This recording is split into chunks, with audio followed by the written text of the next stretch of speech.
মানুষ যখন কোনো শক্তি লাভ করে তখন সে নিজেকে বলশালী মনে করে। শক্তি লাভ করলেই তার মধ্যে অহংকার চলে আসে, অভিমান চলে আসে। তার কারণ হলো সে একটা সহজ কথা বুঝতেই পারে না। এই সব যা হচ্ছে সময়ের জন্য হচ্ছে। সময়ের থেকে বেশি বলশালী আর কেউ নেই। এই সময়ের জন্যই রাবণ ভক্তি দ্বারা কৈলাস পর্বত তুলে নিয়েছিলেন। আবার সেই সময়ের জন্যই, সেই কারণেই রাবণকে বধ হতে হলো। তার সাথে সাথে রাক্ষস কুলও ধ্বংস হয়েছিল এবং লঙ্কাও ভস্ম হয়ে গেছিল। দেখতে গেলে জন্ম থেকে মৃত্যু পর্যন্ত এই যে সময়, সেটাই হলো জীবন। কিন্তু তার মধ্যেও যা সময় আসে কোনো কারণেই আসে। সেই সময় আমরা যাপন করে কিছু শিখতে পারি। তাই আজ যে সময় আপনার হাতের কাছে আছে তাকে মুষ্টিবদ্ধ করে রাখুন, তাকে সামলে রাখুন, তাকে সংযত করে রাখুন, অনুভব করুন, তার থেকে কিছু শিখুন, তাকে কোনোভাবেই ব্যর্থ হতে দেবেন না। আর এটা জেনে রাখুন যে ভবিষ্যতে যা কিছু হতে পারে, যা কিছু হতে চলেছে, সেটা না আপনি জানেন আর না তা আপনার বশে রয়েছে। সেই জন্য আজ অহংকার বা অভিমান করে নিজের ভবিষ্যতের ক্ষতি করবেন না, সেই অনর্থক ঘটাবেন না। এটাই হলো সময়ের অর্থ। আসুন আমার সাথে ভালোবেসে বলুন, রাধা রাধা। খুব বড় একটা প্রশ্ন করতে চলেছি। এই সংসারের সব থেকে বেশি সুখী কে? এবার কেউ বলবে সেই ব্যক্তি যিনি সব থেকে বেশি ধনী, যার কাছে সব থেকে বেশি ধন আছে, আভূষণ আছে, স্বর্ণ আছে। কেউ বলবেন কোনো রাজ্যের রাজা, কারণ তিনি শাসন করতে পারেন, তার আদেশ ছাড়া কোনো কাজ সম্ভব নয়, ইত্যাদি ইত্যাদি। এর উত্তর যদি আমি দিই তাহলে এটুকুই বলবো, সংসারের সব থেকে সুখী ব্যক্তি হলেন তিনি যিনি সন্তুষ্ট। তার কাছে সন্তোষরূপী ধন আছে যা তাকে সুখী রাখে। এবারেই সন্তুষ্টি সেটা কিভাবে আসে জীবনে? এটা আসে ধৈর্যের কারণে। ধৈর্যের এই অনুভূতি অত্যন্ত শক্তিশালী। এই ধৈর্যই কিন্তু আমাদের ধরিত্রীকে ধরিত্রী মাতা করে তোলে, কারণ ধরিত্রী মাতা ধারণ করেন, সহ্য করেন, ধৈর্য ধরেন এবং নিজের কর্ম করতে থাকেন। সেটা ধৈর্যই ছিল মাতা সীতার মধ্যে, যা রাবণের অন্ত করে দিল। এই ধৈর্যের কারণেই নারায়ণ কূর্ম অবতার ধারণ করেছিলেন, বড় একটা পর্বতকে পৃষ্ঠে ধারণ করেছিলেন এবং সমুদ্র মন্থনকে সম্ভব করেছিলেন। সেই জন্য সর্বপ্রথম মনের মধ্যে ধৈর্যকে নিয়ে আসুন। এই ধৈর্যই আপনাকে সন্তুষ্টির পথে নিয়ে যাবে, আর এই সন্তুষ্টি আপনাকে লোভ, মোহ এবং লালসার পথ থেকে দূরে নিয়ে সুখের পথে নিয়ে যাবে। আর তখন এই মন প্রসন্ন হয়ে বলবে, রাধা রাধা। মানুষ চিরকাল বড় মানুষ হয়ে উঠতে চায়, সবসময় সেই নিয়ে কল্পনা করে। কিন্তু প্রশ্ন হলো এটাই যে মানুষ বড় কখন হতে পারে? যখন সে ধনী হয়ে ওঠে, নাকি যখন তার কাছে সম্মান থাকে, নাকি যখন রূপবান হয় বা অধিক শক্তিশালী হয়? মানুষ বড় মানুষ তখনই হতে পারে যখন বিপদের সময় সে অন্য কোনো মানুষের পাশে এসে দাঁড়ায়। তাই সর্বপ্রথম এইটা শিখুন। হয়তো এই জন্যই হনুমান শ্রীরামের কাছে এতটা বড়, আর হয়তো এই জন্যই বলরাম দাদা আমার কাছে এত বড়। যদি আপনিও জীবনে বড় হয়ে উঠতে চান, তাহলে কারোর সাথে তার দুঃখের সময়, তার সংকটের সময় তাকে সঙ্গ দিন আর পাশে এসে দাঁড়ান। এই মন প্রসন্ন হয়ে বলবে, রাধা রাধা। আমাদের জীবনে আমরা যখনই এমন কোনো মানুষের সাথে পরিচিত হই যে বয়সে, পদে এবং আর্থিক দিক থেকে আমাদের থেকে পিছিয়ে, তখন আমরা সবাই খুব হীন নজরে তাদের দিকে দেখি। মনেই করি না যে সেই ব্যক্তির নিজস্ব একটা অস্তিত্ব রয়েছে, তার নিজেরও একটা মাহাত্ম্য রয়েছে। আমাদের মনেই হয় না যে আমাদের সামনে দাঁড়িয়ে থাকার যোগ্যতা আছে তাদের। চলুন আপনাকে একটা প্রশ্ন করি, শূন্যের নিজস্ব মূল্য কোথায়? আপনি বলবেন কিছুই না। শূন্যের আবার নিজস্ব মূল্য কোথায়? কিন্তু যখন এই শূন্যই কোনো সংখ্যার সাথে এসে যুক্ত হয়ে যায়, কোনো অঙ্কের সাথে এসে যুক্ত হয়ে যায়, তখন তার মূল্য অনেক গুণ বৃদ্ধি পায়। অর্থাৎ এই শূন্যের মূল্য অবশ্যই আছে। আর আমাদের জীবনেও এমন কিছু ব্যক্তি থাকেন, তাদের দেখে মনে হয় যে এদের কোনো মূল্যই নেই, কিন্তু যখন এই ব্যক্তি কারোর সাথে এসে জুড়ে যান তখন তার মূল্য সেই ব্যক্তির বৃদ্ধি ঘটায়। এই সংসারে এমন কোনো ব্যক্তি নেই যার কোনো মূল্য নেই। যদি আমরা ধনুকের কথা বলি তাহলে তার জন্য একটি দড়ির প্রয়োজন হয়, যেটি প্রত্যঞ্চা হিসেবে ব্যবহৃত হয়। যদি প্রত্যঞ্চা না থাকে তাহলে ধনুকের কোনো মূল্যই থাকে না। যদি প্রত্যঞ্চা না থাকে তাহলে ধনুকের অস্তিত্ব অসম্পূর্ণ থেকে যায়। এই সংসারে যে কোনো ব্যক্তি হোক বা যে কোনো বস্তু হোক, প্রত্যেকের নিজস্ব একটি মূল্য আছে। তার সম্মান করুন, সামনে অগ্রসর হন, আর আমার সাথে ভালোবেসে বলুন রাধা রাধা। যদি আপনি নিজের জীবনে প্রকৃত বন্ধু নির্বাচন করতে চান তাহলে তার আগে দর্পণ আর ছায়া এই দুইয়ের বিশেষত্বর বিষয়ে জানাটা অত্যন্ত প্রয়োজনীয়। দর্পণ কি করে থাকে? যখনই আপনি দর্পণের দিকে তাকাবেন ও শুধুমাত্র আপনাকে সত্যের সাথে অবগত করাবে, ও আপনাকে কখনো মিথ্যে বলবে না।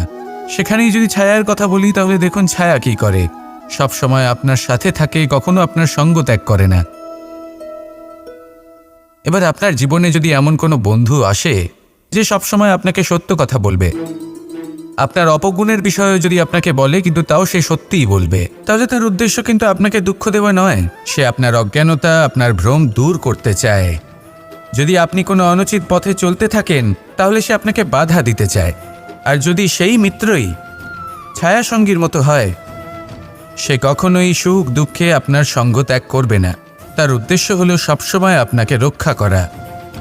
তাই এরকম দর্পণ বা ছায়ার মতো কোনো বন্ধু যদি আপনার জীবনে আসে তাহলে তাকে কোথাও যেতে দেবেন না। সে আপনার জীবনকে সুখময় করে তুলবে। আর যদি আপনার জীবনে উপস্থিত বন্ধু এমন না হয় তাহলে তাকে নিজের থেকে দূরে করে দেওয়াই বাঞ্ছনীয়।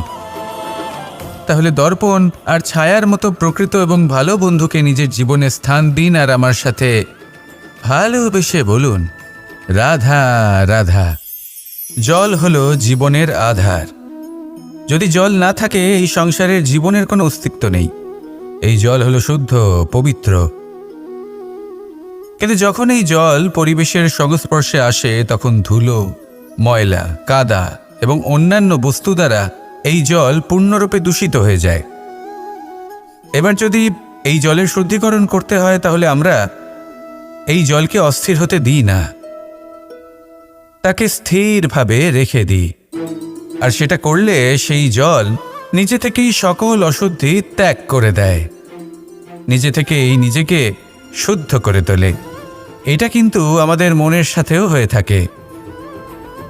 এই সংসারে এত সমস্যার সম্মুখীন হয়েও কোথাও না কোথাও আমাদের এই মন মলিন হয়ে যায়, এতে নেতিবাচক ভাব জাগ্রত হয়। সেই মুহূর্তে আপনি কোনোভাবে রাগ করবেন না, মন খারাপ করবেন না, তাড়াতাড়ি কোনো সিদ্ধান্ত নেবেন না, কোনো প্রতিক্রিয়া দেবেন না। শুধু নিজের এই মনকে শান্ত করে রাখবেন, শান্ত মনে দিন যাপন করবেন। যদি এটা করেন তাহলে আপনি নিজে থেকেই বুঝতে পারবেন যে কি কি অশুভ ভাব আপনার মধ্যে জাগ্রত হয়েছে আর কি কি শুভ চেতনা আপনাকে জাগ্রত করতে হবে। আপনি নিজে থেকেই এমন পথ খুঁজে পাবেন যার দ্বারা এই অশুদ্ধি আপনি ত্যাগ করতে পারবেন।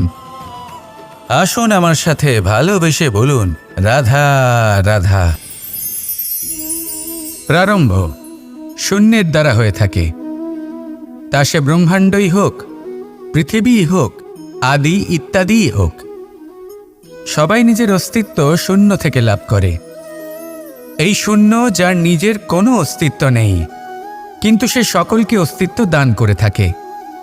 আমাদের এই শূন্যের মতো হতে হবে। যে আমাদের সাথে যুক্ত হবে তাদের অস্তিত্ব অনেক বেশি প্রখর হবে, বিশাল হবে, শ্রেষ্ঠ হবে। কিন্তু যেই আমরা তাদের থেকে দূরে যাব তারা আমাদের উপস্থিতির আভাস পাবে, আমাদের গুরুত্ব বুঝতে পারবে। শূন্যই হলো সূত্রপাত, শূন্যই হলো সমাপ্তি। শূন্যকে কেউ যতই ছোট মনে করুক কিন্তু এই শূন্য অত্যন্ত গুরুত্বপূর্ণ। তাই এই শূন্যের মতো হয়ে উঠুন আর আমার সাথে ভালোবেসে বলুন রাধা রাধা। এই জীবন আসলে কি? আমরা কারা? আমাদের অস্তিত্ব আসলে কি? পঞ্চতত্ত্ব দ্বারা নির্মিত আমাদের এই শরীর। আর এর মধ্যে পরমাত্মার একটি অংশ আত্মারূপে বসবাস করে। আর যখন এই জীবন সমাপ্ত হবে তখন আমাদের আবার এই পঞ্চতত্ত্বের মধ্যে বিলীন হয়ে যেতে হবে। এটাই সত্য। এবার অনেক মানুষ আছেন এমন অনেক চেষ্টা করতে থাকেন এমন কর্ম করার যাতে এই সংসার তাদের চিরস্মরণীয় করে রাখবে। কিন্তু এই জীবন আসলে কি? সেই সময় যখন আমরা নিঃশ্বাস নিই, আমাদের হৃৎস্পন্দন হয়, আমরা যে মুহূর্তগুলো যাপন করি, এবার এই মুহূর্তগুলিতে আমরা কি করব সেটা অত্যন্ত গুরুত্বপূর্ণ। আমরা কি অহংকার করব নাকি পরোপকার করব? এই সৃষ্টিকে বেঁধে রাখার চেষ্টা করব নাকি নিজেকে উন্নত করে তোলার চেষ্টা করব? এটাই শিক্ষা যে বল হোক বা কায়া, এর প্রতি আমাদের না অহংকার করা উচিত আর না মোহ। শুধু প্রত্যেকটা মুহূর্ত প্রেমময় হয়ে বাঁচুন আর ভালোবেসে বলুন রাধা রাধা। প্রয়াস, পরিশ্রম, এই শব্দগুলি শুনতে হয়তো ছোট মনে হয়, কিন্তু এর মূল্য অনেকটাই অধিক। এবার প্রয়াসও কিন্তু দুই ধরনের হয়। একটা প্রয়াস তাই যা আমরা নিজের মন থেকে, অন্তর থেকে সমগ্র শক্তি দিয়ে করার চেষ্টা করি। এবারে এই প্রয়াস প্রচেষ্টার নামান্তর। কিছু প্রয়াস এমনও হয় যেমন দ্রুতক্রীড়া খেলা। মানুষ বলেন আজ একটু প্রয়াস করি, একটু দ্রুতক্রীড়া খেলেই দেখি, যদি বিজয়ী হই তবে ভালো ব্যাপার, যদি না হই তবে আর কখনো খেলব না। এটাও কিন্তু প্রয়াস, কিন্তু এই প্রয়াস পরিশ্রম নয়। পাণ্ডবদের দেখুন, ওনারা যখন পরিশ্রম করেছিলেন তখন খাণ্ডবপ্রস্থকেও ইন্দ্রপ্রস্থ বানিয়েছিলেন। দ্রুতক্রীড়া খেললেন, সেই মুহূর্তেই ইন্দ্রপ্রস্থ হারিয়ে ফেললেন। পরিশ্রম করলেন, সগৌরবের রাজা হলেন। দ্রুতক্রীড়া খেললেন, তখন এক মুহূর্তে রাজা থেকে নিঃস্ব হয়ে গেলেন।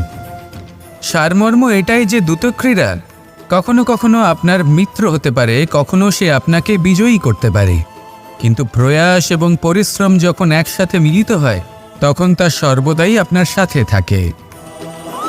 প্রয়াস করতে থাকুন, পরিশ্রম করতে থাকুন, আর আমার সাথে ভালোবেসে বলুন রাধা রাধা। আমি এইভাবে প্রত্যেক দিন নিজের সাথে কিছুটা সময় অতিবাহিত করি, সুচিন্তা করি, কারণ আমি এটা মনে করি যে আমার প্রতিদ্বন্দ্বী অন্য কেউ নয় বরং আমি নিজেই। আর আমি চেষ্টা করি যে আমি যেন নিজেকে নিজের থেকে বেশি শ্রেষ্ঠ করে তুলতে পারি। তাই প্রতিদিন আমি আকলন করি নিজের কর্মের, যে কাল আমি কি উচিত করেছি কি অনুচিত করেছি, যে ভুল আমি করেছি তা আজকে কি করে শুধরে নিতে পারি। যে শ্রেষ্ঠ কর্ম আমি কাল করেছি আজও সেই শ্রেষ্ঠ কর্ম আমাকে করতে হবে।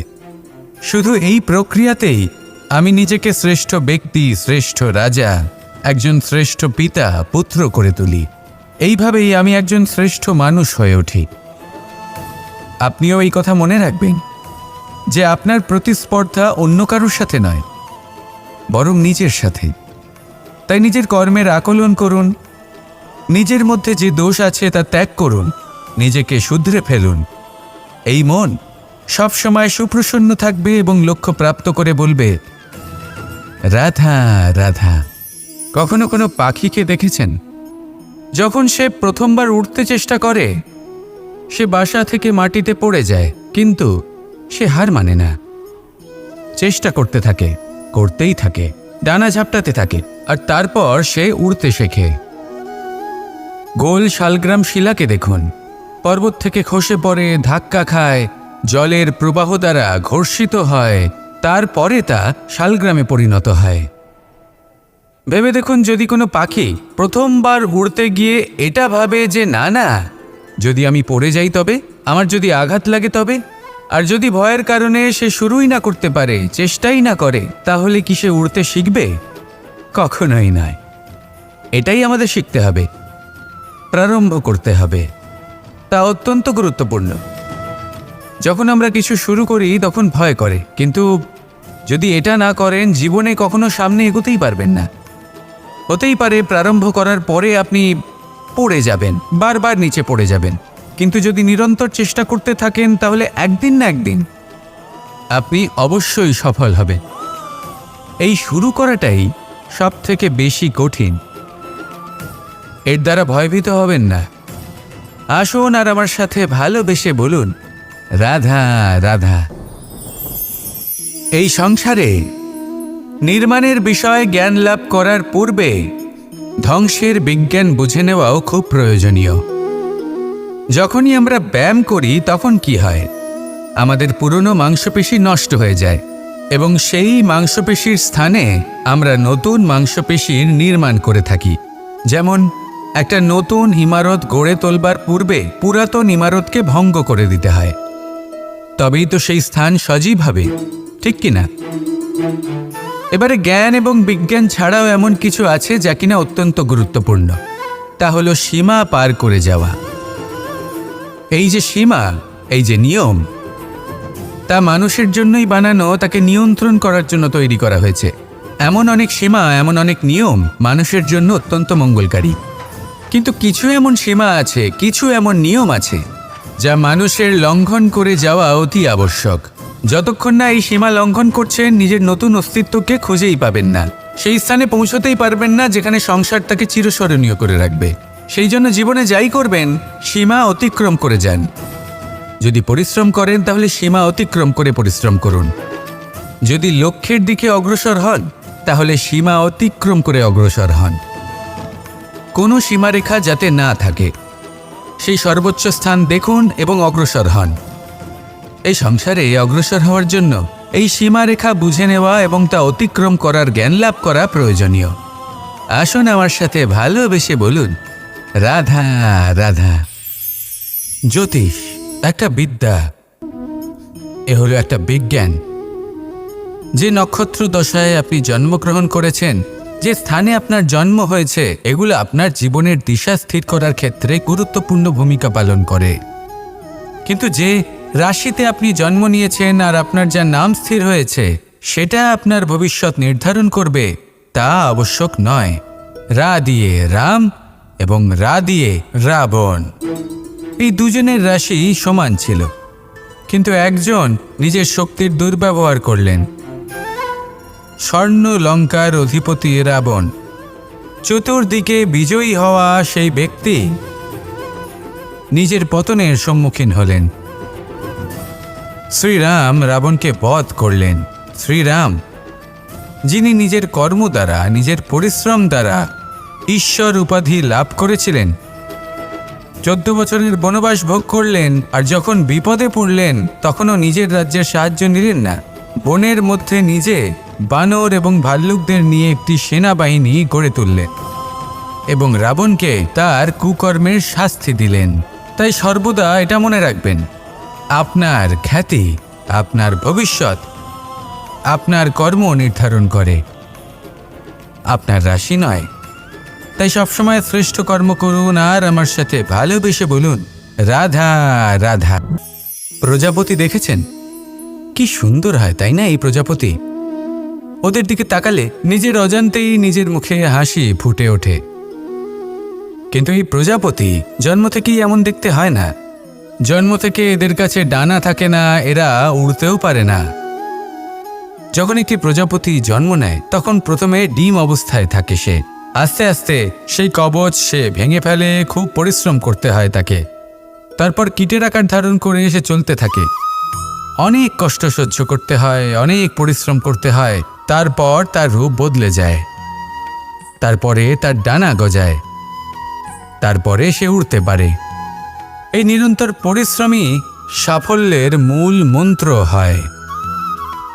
কখনো কখনো প্রতিভাও কম পড়ে যায় যদি নিরন্তর পরিশ্রম না করা হয়, যদি সমর্পণের ভাব মনে না থাকে, দৃঢ় নিষ্ঠা না থাকে। আর কখনো কখনো সেই ব্যক্তি যার মধ্যে বিশেষ প্রতিভা থাকে না, সেই ব্যক্তি নিরন্তর পরিশ্রম করে, নিজের মনে সমর্পণের বোধ জাগিয়ে তোলে, দৃঢ় নিষ্ঠার সাথে কর্ম করে আর সাফল্য লাভ করে। সেই জন্য আপনি জীবনে যেখানেই পৌঁছে যান না কেন, নিরন্তর পরিশ্রম করতে থাকুন, তবেই আপনার ভবিষ্যৎ রঙিন প্রজাপতির মতন গগনচুম্বী হবে।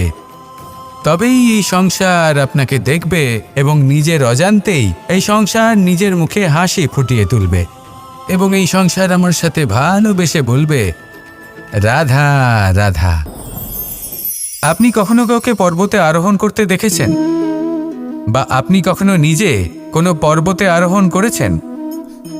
করে থাকলে আপনি এই বিষয়ে অবশ্যই জানবেন যে যখন আমরা শিখরের দিকে এগোই, ওপরের দিকে এগিয়ে চলি, তখন আমাদের একটু ঝুঁকে পথ চলতে হয়।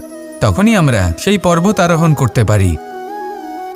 কিন্তু যে ব্যক্তি নিচের দিকে ফিরে আসছেন, তিনি কিন্তু ঝুঁকে চলেন না, তিনি দৃঢ়ভাবে সোজা হয়ে নিচে নামেন। এই ভারসাম্য বজায় রাখার এই খেলাতে সংসারের একটা সার লুকিয়ে রয়েছে। যদি আপনিও জীবনে উঁচুতে উঠতে চান, শিখরে পৌঁছতে চান, তাহলে আপনাকেও নত হয়ে বিনম্র হয়ে সামনে এগোতে হবে।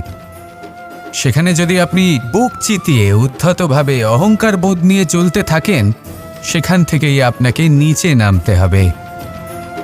কোনো ব্যক্তি তার বিনম্র স্বভাব দেখেই বোঝা যায় যে সেই ব্যক্তি সাফল্যের শিখর দেশে আরোহণ করছে নাকি নিচে তথা খাদের দিকে যাত্রা করছে।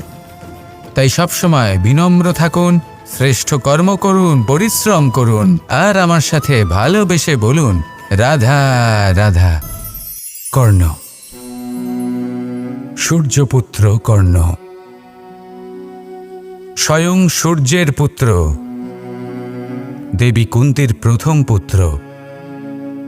সেই কর্ণ যার একটি বাণ আমার রথকে, সেই রথ যার উপর মহাবলী অর্জুন বিরাজমান ছিলেন, যার পতাকায় স্বয়ং হনুমান ছিলেন, সেই রথকে তার একটি বাণ ধসিয়ে দিতে পেরেছিল।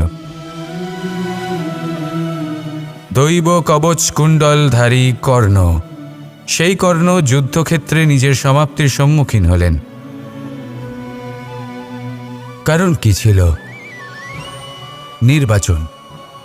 দুর্যোধনের সাথে বন্ধুত্ব রাখার জন্য তার অনুচিত কর্মে কোনোদিন কোনো প্রতিবাদ করেননি, তাকে সঙ্গ দিয়েছেন এই নির্বাচন।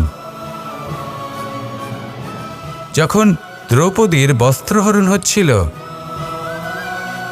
তখন তাকে বাধা দেওয়ার বদলে নীরব থাকার নির্বাচন, তার বিরোধিতা কখনো না করার নির্বাচন, এই নির্বাচনই কারণ হয়ে দাঁড়ালো কর্ণের পতনে। এই সংসারে সবার উপকার আপনি স্বীকার করতে পারেন, তাকে সম্মানও করতে পারেন, কিন্তু তার সামনে এতটাও নত হবেন না যে নিজের অন্তর্মনের কথাটা আপনি শুনতে না পান। নির্বাচন যদি ধর্মসঙ্গত হয়, তবেই তা শুভ হয়। আসুন আমার সাথে ভালোবেসে বলুন রাধা রাধা। মানুষ ছোট হোক বা বড়, রাজা হোক বা দরিদ্র, সমস্ত মানুষের মধ্যে একটা সামঞ্জস্য থাকে। সমস্ত মানুষের কাছে তার প্রশংসা অত্যন্ত গুরুত্বপূর্ণ। সে খুবই প্রসন্ন হয় যদি আপনি তার প্রশংসা করেন, কিন্তু আপনি যদি তাকে এটা বলেন যে এটা তোমার ভুল ছিল, তোমার কিছু খামতি ছিল, তখন সেটা সে মানতে রাজিই থাকে না। সব মানুষ এটা শুনতে পছন্দ করে যে সে যেটা করেছে সেটাই সর্বোত্তম। এবার আমি আপনাকে একটা কথা বলি, এই হলো নিন্দা, এই হলো প্রশংসা, আর এই হলো সত্য, যা সবার থেকে উচ্চস্থানীয়। সেই জন্য মানুষ আয়না দেখে। আয়না তাকে তার সৌন্দর্য দেখায় না, তাকে দেখায় যা সত্য, যাতে মানুষ আরও সুন্দর হওয়ার চেষ্টা করতে থাকে। তাই আয়না অত্যন্ত গুরুত্বপূর্ণ সত্যকে জানার জন্য। জীবনে নিন্দুকের মাহাত্ম্য প্রশংসকের মাহাত্ম্যের থেকে অনেক বেশি। কেন?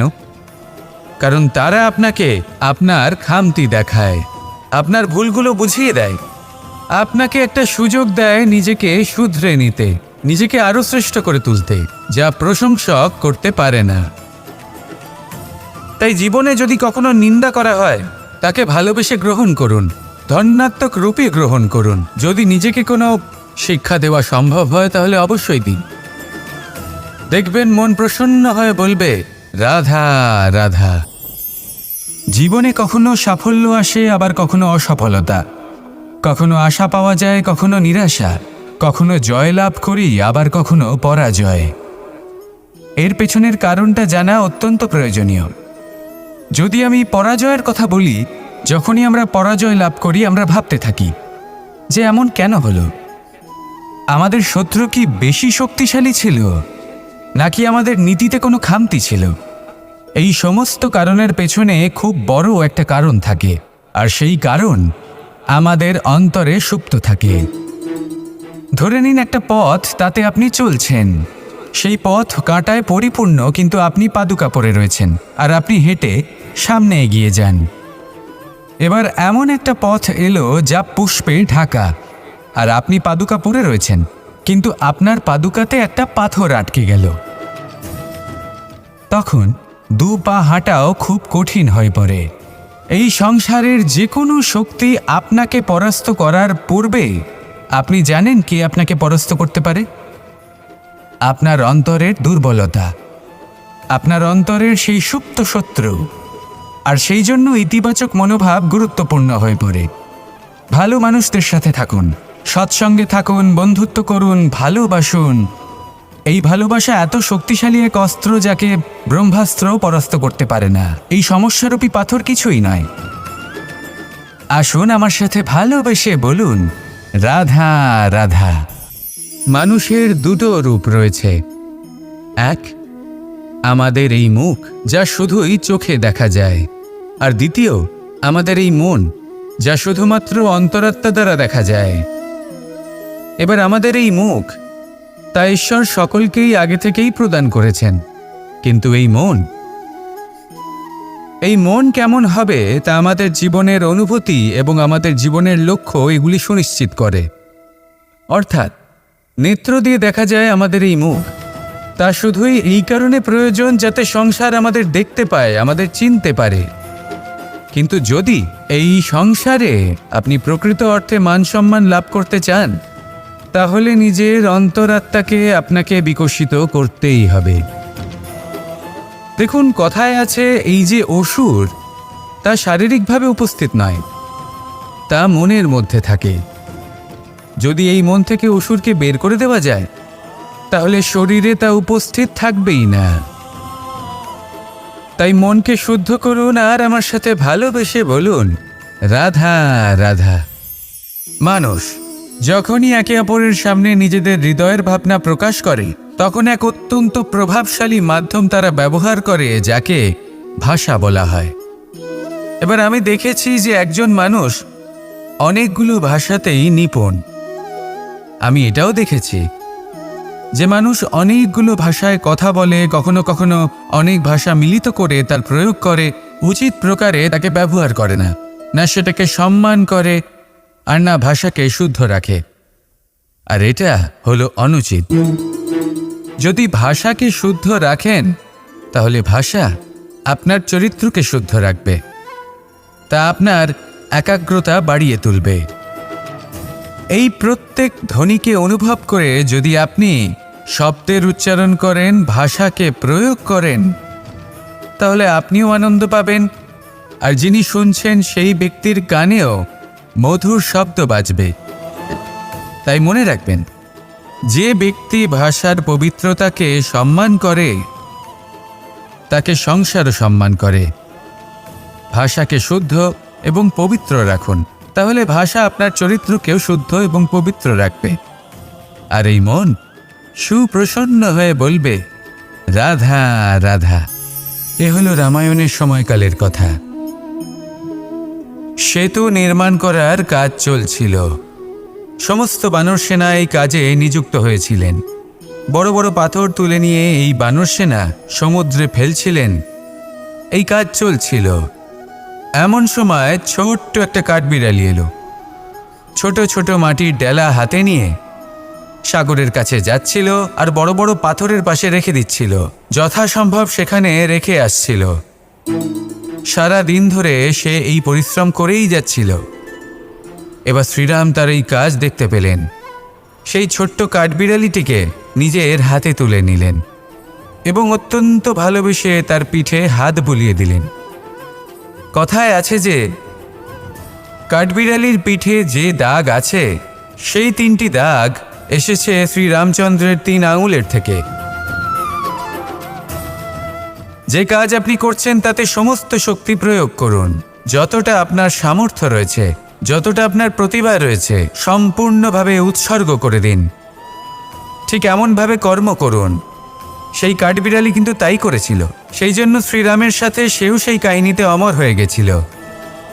সম্পূর্ণ শক্তি প্রয়োগ করুন, সম্পূর্ণ সামর্থ্যের সাথে কর্ম করুন, কারণ এটাই হলো শ্রেষ্ঠ পথ কোনো কর্ম করার। আসুন আমার সাথে ভালোবেসে বলুন, রাধা রাধা।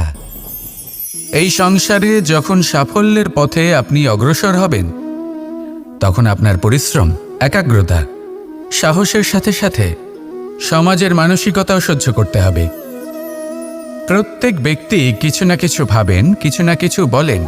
কিছু মানুষ এমন আছেন যারা ভাববেন যে আপনি কিছুই করতে পারবেন না। তারা আপনার নিন্দা করবেন, আর এই নিন্দার কথা ভেবেই আমরা ভয়ভীত হয়ে পড়ি। সেই কারণে নিজেদের আশা, নিজেদের বিশ্বাস হারিয়ে ফেলি। এবার যদি সেই নিন্দার ভয়ে আমরা লক্ষ্যচ্যুত হই, তাহলে সেটা অনুচিত। সেই জন্য জীবনে শুধু পরিশ্রম করতে থাকুন, সামনে এগোতে থাকুন। যেই দিন আপনি আপনার লক্ষ্য লাভ করবেন, সেই প্রত্যেক ব্যক্তি যারা নিন্দা করছিলেন তাদের দৃষ্টি আপনা থেকেই পাল্টে যাবে, ঠিক কিনা? এই সংসারকে যা প্রাণ চায় তাই বলতে দিন। যদি আপনি কারোর কথা শুনতে চান, তাহলে নিজের অন্তরের কথা শুনুন। সেটাই আপনাকে উচিত পথে নিয়ে যাবে। সামনে অগ্রসর হতে থাকুন, পরিশ্রম করুন। এমন একটা দিন আসবে যেদিন এই নিন্দুক ব্যক্তিরা আপনার লক্ষ্যপ্রাপ্তির উদাহরণ সবাইকে দেবে। আসুন আমার সাথে ভালোবেসে বলুন, রাধা রাধা। মানুষ সুখী জীবনযাপনের প্রতি এতটাই অভ্যস্ত হয়ে পড়ে যে একটা ছোট্ট সমস্যা এলেই সে সবার থেকে সাহায্য চাইতে শুরু করে দেয়। সে সাহায্য লাভও করে এবং সেই সংকট থেকে সে বেরিয়েও আসে। কিন্তু এই সাহায্য কিছু মুহূর্তের, আর কিছু মুহূর্তের হলো এই দুঃখ। এই দুই মুহূর্তের সাহায্যের জন্য আজীবন আপনি তার কাছে ঋণী হয়ে থাকেন। আর মানবিকতার খাতিরে আপনার মনে কৃতজ্ঞতা জেগে ওঠে। আর সেই কৃতজ্ঞতা বোধ হলো যে আপনি কখনো সেই ব্যক্তিকে ছাপিয়ে যেতেই পারবেন না। সেই জন্য জীবনে সবসময় চেষ্টা করবেন নিজেকে প্রস্তুত রাখতে সেই সব সমস্যার জন্য, সেই সব বাধার জন্য যেগুলো আপনার জীবনে আসতে পারে। ততক্ষণ সাহায্য চাইবেন না যতক্ষণ না অন্য কোনো পথ না থাকছে। সাহায্য চাওয়া অনুচিত নয়, কিন্তু সাহায্য চাইলে এবং সাহায্য পেলে আপনি আজীবন কৃতজ্ঞ এবং ঋণী হয়ে থাকবেন। আর তারপর একদিন আপনি পরিবর্তন দেখতে পাবেন যে কিভাবে আপনি ছোট ছোট সমস্যার জন্য সাহায্য না চেয়ে বড় বড় সমস্যার সম্মুখীন হতে প্রস্তুত হয়ে গেছেন। এটাই হলো সংসারের নীতি। এটাই পালন করুন আর আমার সাথে ভালোবেসে বলুন, রাধা রাধা। এমন অনেক মানুষ আছেন যারা আমাকে ভগবানের পরিভাষা জানতে চান, যে ভগবান আসলে কি, তিনি কেমন। এবার দেখুন, ভগবান হোক বা আপনার স্বপ্ন হোক বা আপনার লক্ষ্য হোক না কেন, সেই লক্ষ্য তখনই পূর্ণ হয়, তখনই তাকে লাভ করা সম্ভব যখন আপনার দৃষ্টিভঙ্গি মঙ্গলময় হয়। যখন আপনি নিজে মনে করবেন যে আমি যেটা পেতে চাইছি তা শুভ। উদাহরণস্বরূপ, কোনো পাখিকে দেখুন, সে গাছের ডালে বসে এবং সেখানেই বিশ্রাম করে, কিন্তু পড়ে না। কেন? কারণ ওর বিশ্বাস যে যে শাখার ওপরে ও বসে আছে সেটাই হলো ওর বাসস্থান। যদি আপনি বিশ্বাস করেন তাহলে আপনি পাথরের মধ্যেও ভগবান দর্শন করতে পারবেন। আর যদি বিশ্বাস না থাকে, তাহলে যদি ভগবান সামনে দাঁড়িয়েও থাকে তবেও আপনার বিশ্বাস হবে না। তাই বিশ্বাস করতে শিখুন। এই বিশ্বাসের আধারেই আপনি সেই সব কিছু পাবেন যা আপনি পেতে চাইছেন। আসুন আমার সাথে ভালোবেসে বলুন, রাধা রাধা। গুরু, যিনি পথ দেখান, আমাদের জীবনে অত্যন্ত গুরুত্বপূর্ণ, অত্যন্ত আবশ্যক। কিন্তু কিছু মানুষ মনে করেন যে গুরুর কোনো প্রয়োজন নেই, কারণ এই সমগ্র জ্ঞান মানুষের অন্তরেই নিহিত রয়েছে। এবার প্রশ্ন এটাই, যদি সমস্ত জ্ঞান মানুষের অন্তরে নিহিত থাকে তাহলে গুরুর কি প্রয়োজন? আর যারা আজ পর্যন্ত গুরুকে মেনে এসেছেন তারা কি অনুচিত করেছেন? এর উত্তর আমি আপনাকে দেব একটা উদাহরণ দ্বারা। একটা কাঠ যা জ্বলনশীল। জ্বলনের ঊর্জা তার অন্তরে নিহিত রয়েছে, কিন্তু তার জ্বলনের জন্য বাইরে থেকে একটা অনুঘটকের প্রয়োজন হয়। এই অনুঘটকই হলেন আপনার গুরু। উত্তাপ যা একটা কাঠকে জ্বালাতে পারে, সেই উত্তাপ হলো গুরুর প্রচেষ্টা। যদি সেই গুরুই না থাকে, তার প্রচেষ্টাই না থাকে, তাহলে সেই সমস্ত জ্ঞান যা মানুষের অন্তরে নিহিত তা ব্যর্থ হয়ে যাবে। যদি আপনার সাথে আপনার গুরু থাকেন, আপনার পথ প্রদর্শন করেন, আপনার অন্তরের জ্ঞানকে বাইরে নিয়ে আসতে পারেন, তাহলে তাকে সম্মান করুন আর আমার সাথে ভালোবেসে বলুন, রাধা রাধা। असतो मा सद्गमय, तमसो मा ज्योतिर्गमय, मृत्युर्मा मृतंगमय। জ্ঞান সেটাই যা অসত্য থেকে সত্যের পথে চালিত করে। প্রকাশ সেটাই যা অন্ধকার থেকে আলোর পথে নিয়ে আসে। জীবন সেটাই যা মৃত্যু থেকে অমরত্বের পথে নিয়ে যায়। এবার এই তিনটে, জ্ঞান, জীবন এবং প্রকাশ, একই রকম। শূন্য থেকে এর উৎপত্তি হয় এবং আস্তে আস্তে আপনার জীবনে বিস্তার লাভ করে। এবার আমরা এটাই ভাবি যে কেমন করে এই তিনটিকে আগলে রাখা যায়। এর উত্তর হলো, এদের আগলে রাখার প্রয়োজনই নেই, ভাগ করে দিতে হবে। কোনো বৃক্ষকেই দেখে নিন, একটি বৃক্ষ অনেক বছর ধরে বেঁচে থাকে। কেন? কারণ সে ভাগ করে দিতে জানে। সে নিজের বীজ ছড়িয়ে দেয়, এই ধরিত্রীতে দেয়, সেই বীজ যা অঙ্কুরিত হয়ে এক নতুন বৃক্ষকে জন্ম দেয়। শুধু ছড়িয়ে দিয়ে একটি বৃক্ষ জীবন দান করতে পারে। যদি কোনো ব্যক্তি জ্ঞান ছড়াতে শিখে যান, যদি প্রকাশ, আলোর কিরণ ছড়িয়ে দিতে শিখে যায়, কোনো ব্যক্তি তার জীবনের সুখ ছড়িয়ে দিতে শিখে যান, তাহলে তিনি মৃত্যুর পরও মৃত হন না। এই ভাগ করে দেওয়ার সুখটাই কিছুটা আলাদা। এই সুখ অনুভব করুন আর আমার সাথে ভালোবেসে বলুন, রাধা রাধা। আপনি কখনো কোনো সরোবরের দিকে তাকান, যার জল হলো শান্ত, স্থির। আপনি স্পষ্ট দেখতে পাবেন সেই সরোবরের তলদেশে কি রয়েছে। তাতে সাঁতরে বেড়াচ্ছে সুন্দর মাছ, চকচকে কিছু পাথর, স্বর্ণরূপী বালি, সবই আপনি দেখতে পাবেন। কিন্তু যখনই আপনি একটা ছোট্ট পাথর তুলে সেই জলে ছুঁড়ে ফেলবেন, তখন সেই জল বিচলিত হবে আর সেই স্পষ্টতা ন্যূনতম হয়ে যাবে। তারপর কিছুই স্পষ্টভাবে দেখা যাবে না। এই ঘটনা মানুষের সাথেও ঘটে। মানুষ যদি বিচলিত হয়ে পড়ে, তখন সে বুঝতে পারে না যে বর্তমানে কি হয়ে চলেছে আর ভবিষ্যতে কি করা উচিত। কিন্তু সেই মানুষ যদি শান্ত থাকেন, স্থির থাকেন, ধন্যাত্মক থাকেন, তাহলে নিশ্চিত রূপেই বুঝতে পারবেন যে বর্তমানে কি করতে হবে আর ভবিষ্যতে কি করতে হবে। তাই নিজের মধ্যে সেই স্থিরতা আনুন, সেই ধৈর্য ধরুন, নিজেকে শান্ত রাখুন আর সবার মধ্যে ভালোবাসা ছড়িয়ে দিন। এই মন প্রসন্ন হয়ে বলবে, রাধা রাধা। সম্পর্ক এ হলো এক বন্ধন যা আমাদের এক সূত্রে বেঁধে রাখে। কিন্তু এমন কিছু ব্যক্তি থাকেন যারা এই সম্পর্কের বিষয়ে নিজস্ব একটা ধারণা করে ফেলেন যে সম্পর্ক এরকম হওয়া উচিত, সম্পর্ক সেরকম হওয়া উচিত। আমি এই সম্পর্কের জন্য কত কিছু করেছি এই ব্যাখ্যা করতে থাকেন আর তার বদলে অনেক কিছু প্রত্যাশাও করেন। কিন্তু সত্য হলো এটাই যে সব সম্পর্ক একরকমের হয় না, কিন্তু প্রত্যেক সম্পর্কের একটা বিশেষত্ব থাকে। যেমন চোখ আর নাকের এই সম্পর্ককেই দেখুন। চোখের সব থেকে কাছে কে আছে? নাক আছে। কিন্তু এই চোখ দিয়ে এই নাককে আমরা দেখতেই পাই না। তবে কি ধরে নেব এই সম্পর্কের কোনো মূল্য নেই? এমনও নয়। ঠিক এইভাবেই যদি কোনো ব্যক্তি তার আবেগ আপনার কাছে ব্যক্ত করতে না পারেন বা প্রকট করতে না পারেন বা আপনাকে বোঝাতে না পারেন, তাহলে তার মানে এটা নয় যে তার সাথে আপনার সম্পর্কের তিক্ততা রয়েছে। এমনটা কখনোই নয়। শুধু চোখ আর নাকের এই সম্পর্কের মতোই হলো আমাদের জীবনে আমাদের আপনজনের সাথে সম্পর্ক। যদি কারোর ব্যবহার আপনার প্রতি অনুচিত হয়, বা যদি কেউ অনুপস্থিত থেকে থাকে বা কেউ যদি আপনাকে বুঝতে না পারেন, তাহলে তার অর্থ এটা নয় যে আপনি সেই সম্পর্ক ভেঙে ফেলবেন। বুঝুন, আপনার জীবনে তার গুরুত্ব কোথায় আর তার জীবনে আপনার। সম্পর্ক গড়ে তুলুন, তাকে পালন করতে শিখুন, একসাথে মিলে চলুন। এই মন সুপ্রসন্ন হয়ে বলবে, রাধা রাধা।